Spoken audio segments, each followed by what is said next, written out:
नमस्कार, मैं हूं आपके साथ सुमित झा। महज 8 दिनों में गैंगस्टर विकास दुबे का खेल खल्लास हो गया। गिरफ्तारी के 24 घंटे के भीतर पुलिस ने विकास दुबे का हिसाब कर दिया। एनकाउंटर से बचने के लिए विकास खुद गिरफ्तार होने उज्जैन पहुंचा था, लेकिन 24 घंटे भी नहीं बच पाया।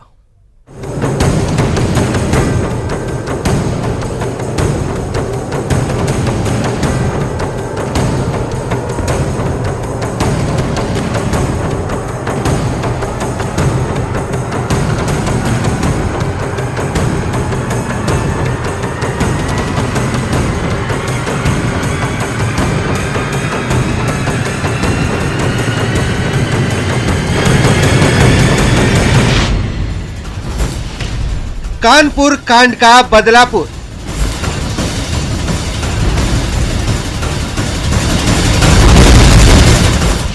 आठ दिन में 6 टॉप बदमाश ढेर।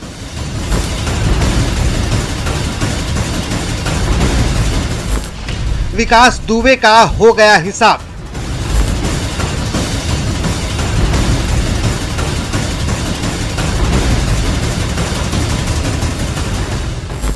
विकास दुबे के ऐसे ही हिसाब का इंतजार था उन लोगों को जो विकास दुबे के आतंक की वजह से खून के आंसू रो रहे थे। उन 8 पुलिस वालों के परिवारों को जो 8 जुलाई की रात विकास के खूनी कांड की वजह से शहीद हो गए थे।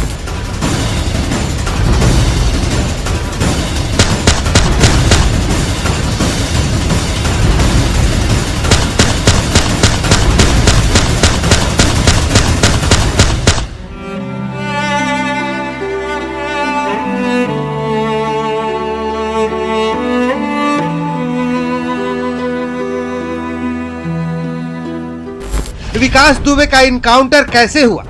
इस इनकाउंटर पर सियासी सवाल जरूर उठ रहे हैं, लेकिन इस बीच पुलिस वालों ने अपने शहीद साथियों का बदला जरूर ले लिया है और कानपुर कांड में शामिल बदमाशों में विकास समेत 6 मुख्य आरोपियों को मार गिराया है।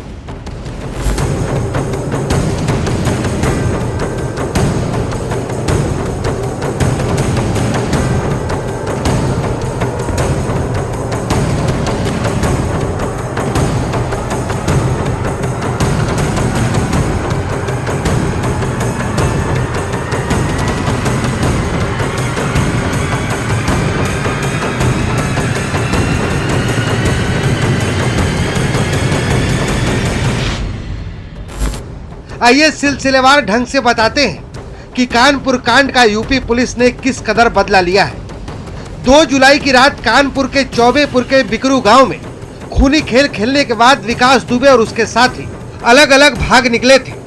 भागते समय दुबे गैंग ने सोचा था कि यूपी पुलिस उनका कुछ नहीं बिगाड़ पाएगी, लेकिन सिर्फ 8 दिनों में यूपी पुलिस ने वो कर दिखाया जो किसी ने सोचा भी नहीं था।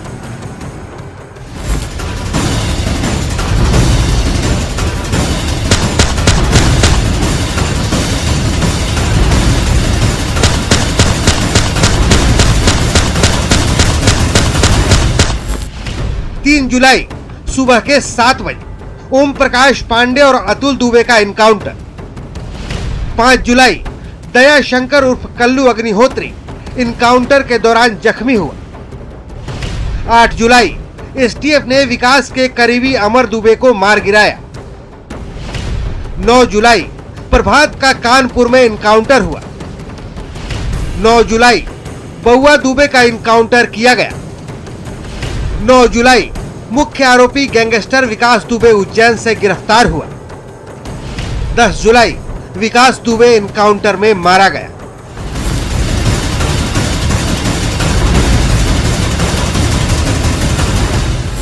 कानपुर कांड के हिसाब के लिए पुलिस को बदमाशों के साथ अलग अलग जगहों पर मुठभेड़ करनी पड़ी, लेकिन खास बात यह है कि सभी एनकाउंटर की लगभग एक सी थ्योरी सामने आ रही है, और वो ये कि सभी आरोपी पुलिस पर हमला कर भागने की कोशिश कर रहे थे।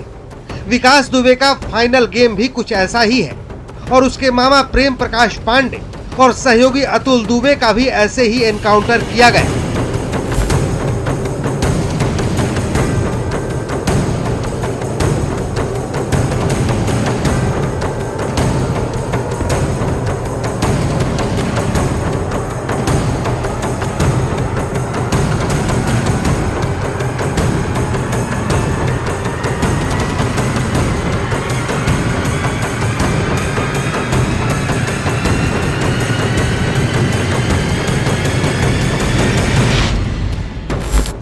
Bureau report, news 18 network.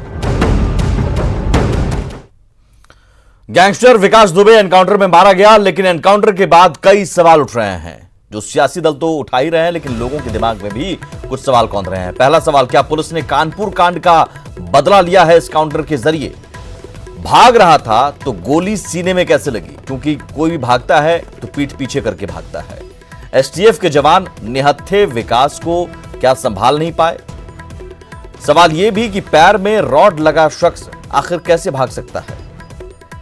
ये वो सवाल है जिसका जवाब अभी नहीं मिला है। जवानों के चंगुल से आखिर विकास दुबे कैसे भाग निकलता है? इतने बड़े गैंगस्टर के हाथ क्या खुले थे? ये भी बड़ी बात, क्या पुलिस ने उसे हथकड़ी नहीं पहनाई थी गिरफ्तारी के बाद जब उसे लाया जा रहा था? अगर हथकड़ी थी तो उसने पिस्टल कैसे छीन लिया? और हवाई मार्ग से विकास को क्यों नहीं लाया गया कानपुर? यह भी बड़ा सवाल। अब गैंगस्टर की पूरी कहानी का सच आखिर कैसे सामने आ पाएगा?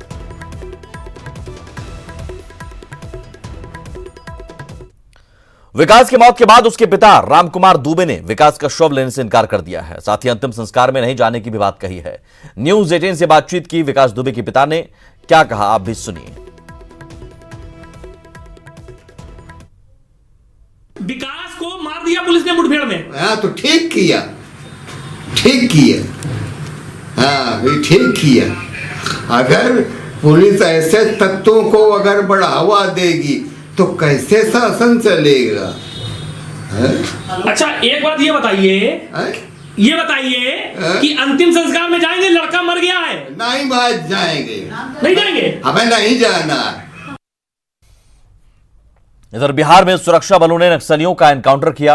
पश्चिम चंपारण के बगहा में एसएसबी, एसटीएफ और जिला पुलिस के जवानों ने मुठभेड़ में 4 नक्सलियों को ढेर कर दिया। नक्सलियों के पास से खतरनाक हथियार भी बरामद हुए हैं। वाल्मीकि टाइगर रिजर्व में मुठभेड़।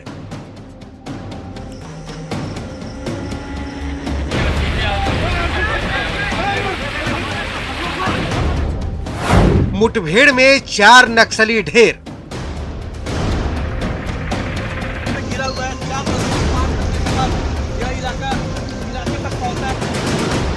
मुश्किल हालात के बावजूद इन जवानों ने बगहा में लाल चुनौती का खात्मा कर दिया। 1-2 नहीं बल्कि 4 नक्सलियों को मार गिराया। नक्सलियों के खिलाफ ऑपरेशन में एसएसबी, एसटीएफ और जिला पुलिस के जवान शामिल थे। बगहा पुलिस ने एसटीएफ और एसएसबी के साथ मिलकर 4 नक्सलियों का इनकाउंटर कर दिया है। हम अभी पहुंचे हैं, वाल्मीकि टाइगर रिजर्व का इलाका है जहां नक्सलियों से मुठभेड़ हुई है और एसटीएफ की पूरी टीम आप देख सकते हैं किस तरह। और यह सुदूर इलाका है, नदियों से घिरा हुआ है। 4 नदियों को पार करने के बाद यह इलाका उस इलाके तक पहुंचा है जहां एनकाउंटर की सूचना आ रही है, जहां 4 नक्सलियों का इनकाउंटर हुआ है। 3 एसएलआर समेत 4 हथियार भी बरामद किए गए हैं। मारे गए चारों नक्सलियों के पास से एक AK-56, 3 SLR, एक 303 राइफल बरामद किया गया है। पुलिस के मुताबिक नक्सलियों के पास से बरामद हथियार पुलिस के लूटे हुए हथियार हो सकते हैं। लोकल पुलिस के ऑफिसर सब लोगों ने मिलकर के प्लान किया और उस इलाके की घेराबंदी की। घेराबंदी में ऐसा देखा गया कि हमारी टीम के ऊपर फायर आने लगा। फायर आने के बाद जो जरूरी कार्रवाई होती है पुलिस टीम ने भी और एसएसबी की टीम ने भी किया। सर्च में बाद में पता चला कि 4 नक्सल जो हैं वो वहाँ मृत पाए गए हैं और उनके वेपन जो हैं काफ़ी सोफिस्टिकेटेड वेपन है। मुझे लग रहा है कि शायद लूटे ही पुलिस के ही लूटे हुए वेपन होंगे। एक तो AK-56 सीरीज का है, 3 SLR हैं और एक 303 राइफल है। पुलिस के मुताबिक नक्सली राजन का दस्ता इस सुदूर इलाके में सक्रिय था, जो इस घने जंगल में बाहर के उग्रवादियों के साथ बेस बनाने की कोशिश कर रहा था। लेकिन सुरक्षा बलों ने 4 नक्सलियों को मारकर उनकी जड़ें हिला दी हैं। आपको पता है कि राजन का दस्ता जो है काफ़ी सक्रिय था, लोगों को काफ़ी परेशान कर रहा था, हमारे टारगेट में भी था। हमें बीच में खबर मिली थी कि बाहर के भी उग्रवादियों को लेकर के यहाँ वो अपना बेस बनाने की कोशिश कर रहा था। जाहिर है एसएसबी, एसटीएफ और जिला पुलिस के जवानों के लिए जाहिर है एसएसबी, एसटीएफ और जिला पुलिस के जवानों के लिए ये बहुत बड़ी कामयाबी है। हालांकि इस मुठभेड़ में एसएसबी के एक इंस्पेक्टर ऋतुराज को गोली लगी है, लेकिन राहत की बात यह है कि वो खतरे से बाहर है। न्यूज़ 18 के लिए बगहा से मुन्ना राज की रिपोर्ट। जरा इस खबर को समझिए। दरअसल बगहा यूपी और नेपाल से सटा उत्तरी बिहार का जिला है और नक्सलियों का नेक्सस दूसरे राज्यों से आसानी से हो सकता था। नक्सलियों का राजन ग्रुप बगहा इलाके को बेस बना रहा था। नक्सलियों का राजन ग्रुप उग्रवादियों के भी संपर्क में था और सुदूर इलाके में जमने से पहले नक्सलियों के पांव उखड़ गए। बिहार में चुनाव होने हैं, लिहाजा नक्सलियों की कमर भी तोड़नी जरूरी है और ये एक ऐसा कदम जिससे नक्सलियों की कमर टूट रही है। बिहार में 4 महीने बाद चुनाव है। अभी सियासी चहलकदमी शुरू ही हुई थी कि कोरोना ने विस्फोटक रूप अख्तियार कर लिया, लिहाजा पटना में दोबारा लॉकडाउन का फैसला लेना पड़ा। अब सियासी दलों के दफ्तर में ताला जड़ा है और फिजाओं में सन्नाटा है। चुनावी मौसम में दलों के दफ्तर पर ताला शायद ही आपने देखा होगा। जहां चुनाव से पहले सियासी धमाचौकड़ी मचनी थी, वहां अब सन्नाटा है। हमने बारी बारी से तमाम दलों के दफ्तर का जायजा लिया। सबसे पहले हम भारतीय जनता पार्टी के दफ्तर पहुंचे, जहां गेट पर ताला जड़ा मिला। अभी हम बीजेपी कार्यालय में हैं। जो पॉलिटिकल एक्टिविटी है उस पर भी ब्रेक लग गया है। अमूमन हर रोज यहाँ पर बैठकों का दौर चल रहा था। पिछले कई दिनों से काफ़ी भीड़ यहाँ पर होती थी, लेकिन आज देखिए यहाँ पर सन्नाटा है और एक भी नेता या कार्यकर्ता आपको पार्टी के इस कार्यालय में नहीं मिलेगा। देखिए ताला लगा हुआ है, जो मुख्य द्वार है बीजेपी का, यहाँ पर ताला लगा हुआ है। भारतीय जनता पार्टी के दफ्तर के बाद हमने जेडीयू के दफ्तर का भी जायजा लिया। जगह बदला था, लेकिन तस्वीरें बिल्कुल एक जैसी थी। लॉकडाउन में तस्वीर जेडीयू कार्यालय का भी वही है। आप देखिए जो जेडीयू कार्यालय का जो मुख्य द्वार है उस पर यहाँ भी ताला लटका हुआ है और जो एक्टिविटी चल रही थी पार्टी में, चुनाव को लेकर जो तैयारी चल रही थी और लगातार नेताओं का आना जाना पार्टी कार्यालय में पिछले कई दिनों से था, उस पर पूरी तरह से रोक लगा है। आप देखिए ताला यहाँ पर जड़ा हुआ है जो मुख्य द्वार है जेडीयू का, और साथ ही साथ पार्टी दफ्तर में भी कोई एक्टिविटी, कोई भी हलचल नहीं है, पूरा सन्नाटा है। कोरोना के बीच वर्चुअल रैली और सम्मेलनों के जरिए तमाम पार्टियां एक्टिव मोड में आ चुकी थी। बैठकों और कार्यक्रमों का दौर शुरू हो चुका था, लेकिन कोरोना ने पॉलिटिकल एक्टिविटीज पर हफ्ते भर के लिए पूरी तरह से ब्रेक लगा दिया है। बीजेपी और जेडीयू के बाद हमने बिहार के सबसे बड़े विपक्षी दल आरजेडी के दफ्तर का जायजा लिया। यहाँ भी देखिए जो आरजेडी कार्यालय का जो मुख्य द्वार है वहाँ पर ताला लटका हुआ है और जो एक्टिविटी चल रही थी चुनाव को लेकर, चूँकि जिस तरह से विधानसभा चुनाव को लेकर सभी पार्टियां एक्टिव हो गई थी और कार्यक्रम और बैठकों का दौर चल रहा था, उसके बाद भीड़ जबरदस्त लग रही थी इन पार्टियों के दफ्तरों में। और अभी आप तस्वीर देखिए, पूरी तरह सन्नाटा है, ताला जड़ा हुआ है जो मुख्य द्वार है। आरजेडी ये मुख्य विपक्षी पार्टी का ये दफ्तर है और यहाँ पर किस तरह की स्थिति है, ताला लटक गया है पार्टी कार्यालय में। दरअसल बिहार में कोरोना विस्फोट को देखते हुए सूबे के 10 से ज्यादा जिलों में लॉकडाउन कर दिया गया है, जिसमें राजधानी पटना भी शामिल है। न्यूज़ 18 के लिए पटना से साकेत कुमार की रिपोर्ट। रुक करते हैं झारखंड का। झारखंड में कोरोना का संक्रमण तेजी से फैल रहा है। गली मोहल्ले में रोज नए नए मरीज मिल रहे हैं। ऐसे में हेमंत सरकार ने ट्रेनों के पहिए पर ब्रेक लगाने का फैसला लिया है। वायरस के वार से झारखंड बेहाल है। पिछले 3 दिनों में करीब 500 नए मरीज मिले हैं। मंत्री और विधायक भी संक्रमित तो हो चुके हैं। मुख्यमंत्री समेत पूरा सीएमओ होम क्वारंटीन पर है। ऐसे में कोरोना पर लगाम लगाने के लिए झारखंड सरकार ने बिहार से आने वाले ट्रेनों के पहिए पर ब्रेक लगा दिया है। 13 जुलाई से टाटा दानापुर और जन शताब्दी एक्सप्रेस झारखंड नहीं आएगी। ट्रेनों की रफ्तार के साथ प्रदेश में कोरोना का ग्राफ भी तेजी से बढ़ता जा रहा है। सीएम हेमंत सोरेन ने इसके लिए बिहार से आ रही ट्रेनों को जिम्मेदार ठहराया है।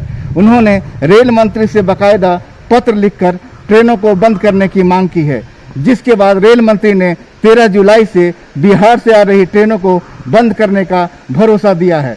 उसमें जो बिहार से लोग आ रहे हैं या अन्य प्रदेशों से आ रहे हैं, उससे संक्रमण फैल रहा है। क्योंकि ट्रेन का प्रतिदिन आना जाना था, तो उस संक्रमण को रोकने के लिए ये बातें बहुत सही प्रतीत होती हैं।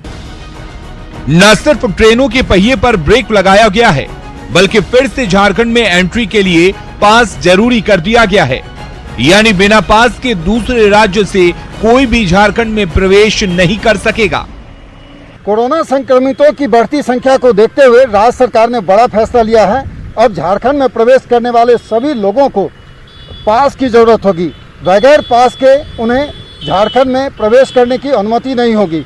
मुख्य सचिव सुखदेव सिंह ने इस संबंध में सभी उपायुक्तों को निर्देश जारी करते हुए कड़ाई से पालन करने का निर्देश दिया है। कोरोना से जंग में रांची नगर निगम भी सरकार से कदम मिलाकर चल रहा है। निगम लगातार शहर को सैनिटाइज कर रहा है। साथ ही संक्रमण से बचाव को लेकर जागरूकता अभियान भी चलाया जा रहा है। पूरे रांची शहर में सैनिटाइजर का काम हम लोग कर रहे हैं।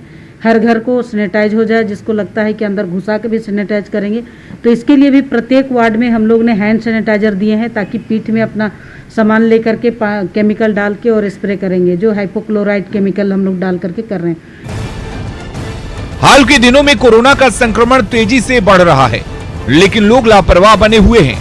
ऐसे में कठोर कदम से ही कोरोना पर लगाम लगाया जा सकता है।